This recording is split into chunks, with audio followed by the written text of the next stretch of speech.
Hello movie lovers. ఈరోజు మన అశోక్ గల్లా, మన మహేష్ బాబు, సో దేవకి నందన వాసుదేవ ఈ సినిమా గురించి మాట్లాడుకోబోతున్నాం. చాలామంది ఈ సినిమాపై ఆసక్తిగా ఉన్నారు, మరికొందరు అసలు అంచనాలు పెట్టుకోలేదు. కానీ మన దగ్గర ఒకే గైడ్ ఉంది. ఈ సినిమాలో ఉన్న పాజిటివ్ని ముందుగా చెప్పి ఆ తర్వాత మీరు డిసైడ్ చేసుకోవడానికి హెల్ప్ చేస్తా. లైక్ చేయడం, సబ్స్క్రైబ్ చేయడం మర్చిపోవద్దు.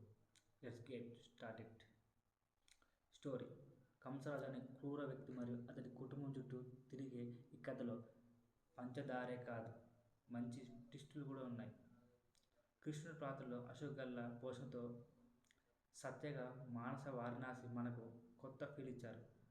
అయితే కథ కృష్ణుడు కంసరాజు మధ్య జరుగుతుందనే విషయాన్ని తెలియగానే కొన్ని ఆసక్తికరమైన ట్విస్టుల కోసం ఎదురు చూడాల్సిందే. సో పాజిటివ్ పాయింట్స్: ఒక యంగ్ హీరో అయినా కూడా అశోక్ తన పాత్ర కోసం చాలా బాగా కష్టపడ్డాడు. యాక్షన్ సీన్ చేయడానికి ధైర్యం చూపించాడు. అతని బాడీ లాంగ్వేజ్ మెరుగుపడితే సో ఫ్యూచర్లో ఇంకా మంచి సినిమాలు చేయొచ్చు చాలా కష్టపడితే. మానస వారణాసి తొలిసారిగా తెరపై కనిపించిన ఆమె ఆకర్షణీయమైన స్క్రీన్ ప్రజెన్స్ ఉంది, కానీ నటనలో మరింత పరిణితి అవసరం.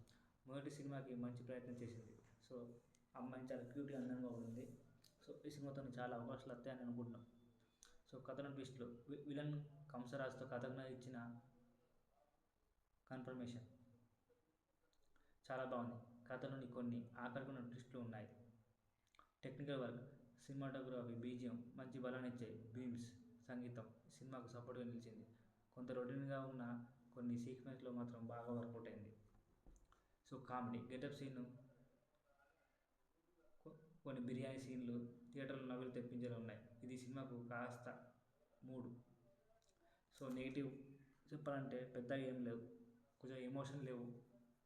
సో యాక్టర్ కంసరాజు పాత్రలు రొటీన్గా కనిపించిన తన నటనతో విలన్గా పాత్రకు బాగానే చేశాడు. సో మైథాలజీ టచ్ని అందరికీ కనెక్ట్ అయ్యేలా చేసిన ప్రయత్నం బాగానే ఉంది. సో కొంత బోరింగ్ అనొచ్చు. మ్యూజిక్ ప్రకారంగా క్లైమాక్స్ కానీ కొన్ని బోరింగ్ అనిపించవచ్చు.